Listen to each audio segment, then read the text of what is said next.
Welcome back, everybody. So, picking up from where we left off in the last video. Currently going through Lansing, Michigan at the moment. Just made a drop, picked up an empty, and now we're gonna head over to Holland, Michigan to drop off this load. Well, not load, it's an empty trailer. Drop this off at one of our customers. Head over to the yard, pull a reset, and start making our way down to Reading, PA. Haven't quite run the mileage on it yet, but I think we're going to try to do it in one shot. It's going to suck. It's going to be a long night, but could always be worse. Ideally, we would have liked to have taken off a bit, at least gone from Lansing over to Coldwater, but our load's not ready yet. And not 100% sure when it will be ready, because a lot of customers don't like to give estimated finish times, because, you know, I won't get into that rant. Because if they give us a time, then we hold them to it, and they don't get it done at that time, then, well, somebody will light a fire under their butt, and somebody gets angry. And for a lot of people, it's easier to say, you know, it'll be done when it's done. It's an eye roll of a situation. However, we'll be back up in Holland here around 7 o'clock-ish, and then we'll hit off-duty drive back to the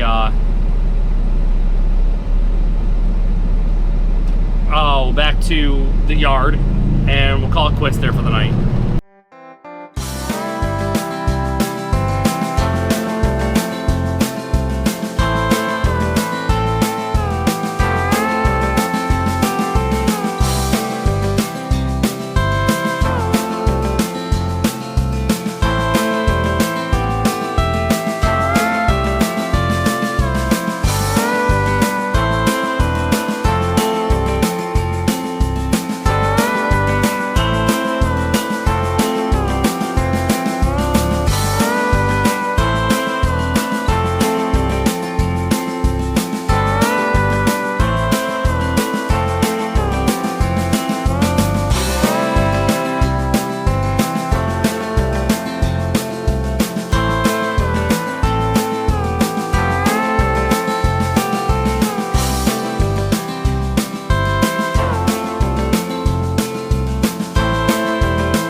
Everybody, it is 6:06 in the morning.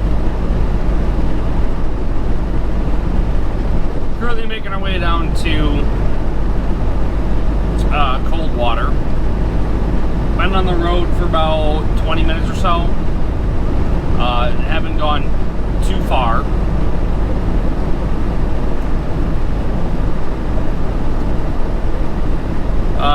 We never got a confirmation if the trailer was ready. I'm hoping it is, because if it's not, it could cause some slight issues.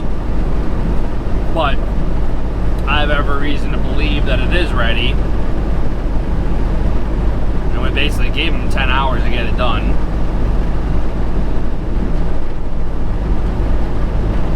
Oh well. Just to find out when we get down there. From there, we're heading down to Reading, Pennsylvania. I didn't quite run the mileage on it. I'll throw it up here, and you guys can see how far it is from Coldwater to Reading, PA. That particular customer does have a place for us to stay. At least that's what I was told that before. Because I've only been there once, but the first time I was down there, the guy told me that they do have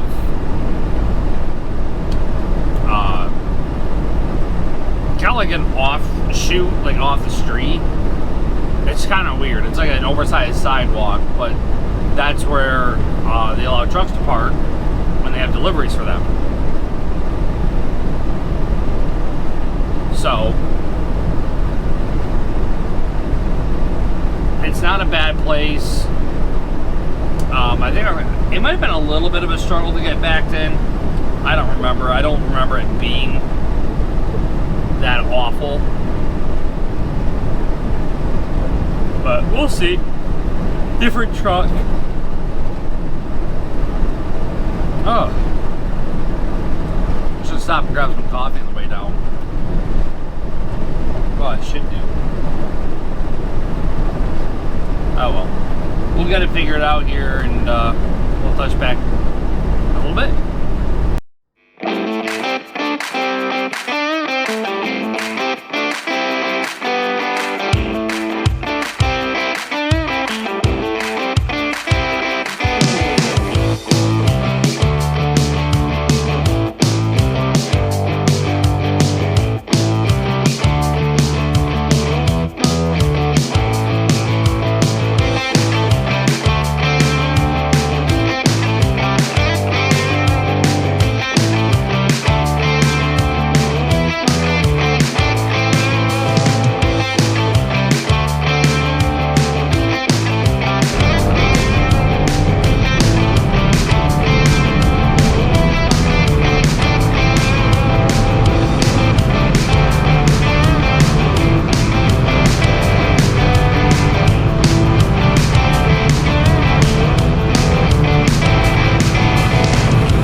It's currently 7:30.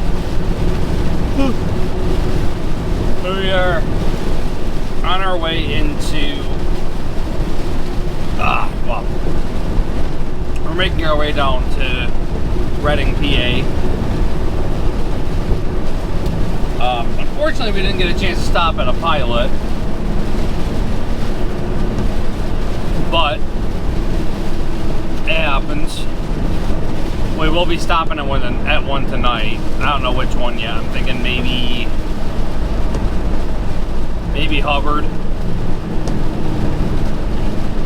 But we're rolling into Duncannon, PA right now, off of 322, or I'm sorry, US 22.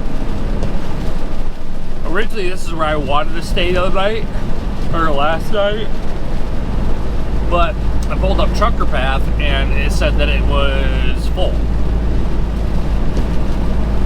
Which, that's never a good thing. So, such is life.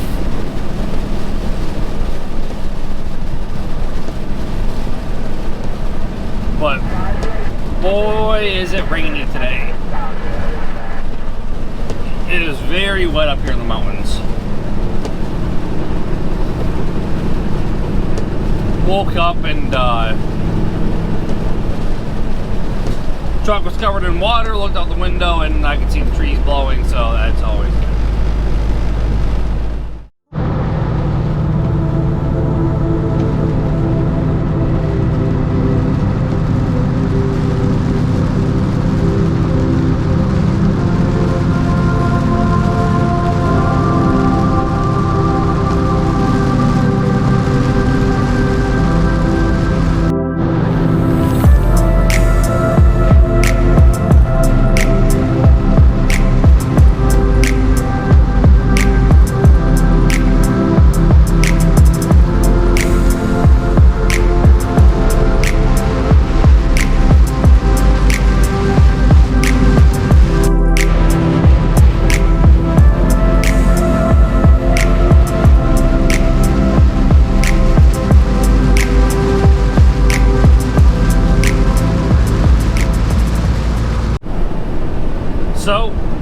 offloaded. We got the reefer set to 38 degrees. I had to turn the CB radio off because I think it was going off non-stop about flood warnings, and I guess there was a tornado warning somewhere in PA. That was in one of the counties that I had gone through. And the GPS has decided to completely go out to lunch, so I'm currently using my phone right now for navigation, which I will say is rather frustrating. You know, because I've had this GPS for almost 2.5 years. I've got 200,000 miles on it. And I'm about that close to going off and buying an iPad and putting Trucker Path on that. So that is a good tool that I think I'd like to mention at this point now.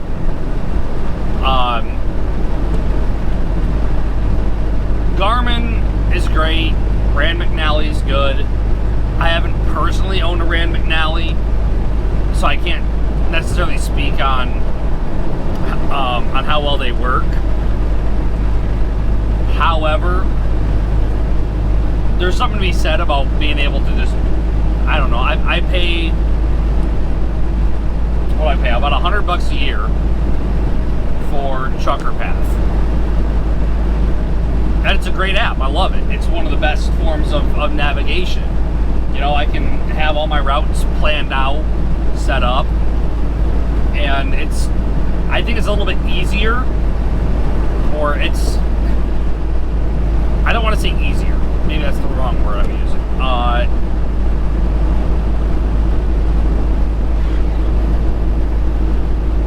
You're probably going to use more of the features on Trucker Path than you would on your normal GPS. But this works off a cell signal, you know, so I mean, almost always works. I don't think I've ever had but Trucker Path not work. But I get all the warnings I could ever need. I've got everything. And it basically works like Google Maps or like Apple Maps, where I can actually look up a business by its name, see the location, and it will bring you to where you need to go. Like, to the entrance, it'll show you the entrance and the exit.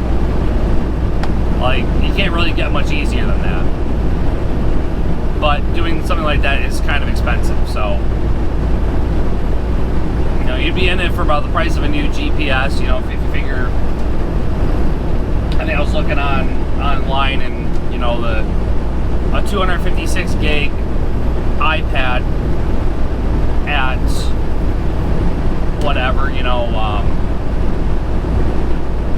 I think it was a 10.2 inch or something like that. So it would be about the same size as what my Garmin is. But at a 10.2 inch with cell service, you're looking at around $610. I think when I bought my Garmin, it was like $700. But then you have the iPad, you know, it's a lot more versatile than your GPS. But that also gives me like 4 or 5 additional routes, so I can plan things a bit better, and I can also see the cost for each route too. You know, Interstate 76, we avoid that because it's $560 some odd one way. So I don't know. That'll be for a future video. Maybe I'll do a small segment talking about best forms of navigation, what tools do I like to use, so on and so forth. But we're heading over to Gloucester City, New Jersey right now. Looks like I got about 62 miles till I get there. Yeah, should be pretty easy. And then we got one more pickup after that, so catch back up here in a little bit.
everybody.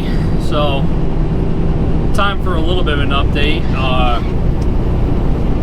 Got loaded up at our second pick. I don't remember what city it was. Whatever. Anyways, the current plan of action right now is I'm going to try to make it up to Hubbard here. I could be up there around midnight, be up at 10, and I'm going to meet a husband-wife team, and sorry, I'm drawing a blank. I'm going to meet them up in Coldwater. They're going to take this load, and then I'm heading back up to the yard, then that'll be the week. So should be a super easy swap, nothing crazy, but then we get it up and start our weekend. So at this point, we're just going to keep plugging away at it and just try to wrap it up for the night. So that being said, I'll catch up here in a little bit.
Good afternoon, everybody. It is 2:21 in the afternoon on Saturday. This video will probably be going up tonight. No, this video will be going up next week. I'm going to try to have a video planned up to go up tonight. But we just met up with the drivers. Got the trailer swapped out. We're currently bobtail right now. And we're heading up to Coldwater, which is like a 16-mile jaunt, something like that. And we're gonna go pick up a load, and we're gonna bring that back to the yard, and then punch out for the week and call it quits. Which I'm looking forward to a weekend. I could really use some time off. So this week wasn't too bad. I'll be looking at around 2,500 miles, give or take, somewhere in that ballpark. So, not a bad week, even considering all the wait time, what have you, and that threw us off by a good bit, unfortunately. You know, lost almost an entire shift worth of driving this week. Could have been back sooner, but, you know, with the wait time and what have you, we still get paid. So, it is what it is. It happens. I will update you guys with what next week looks like once I know. Kind of waiting just in case, you know, something changes, because everything's always subject to change. So with that being said, catch up with you guys here in a little bit.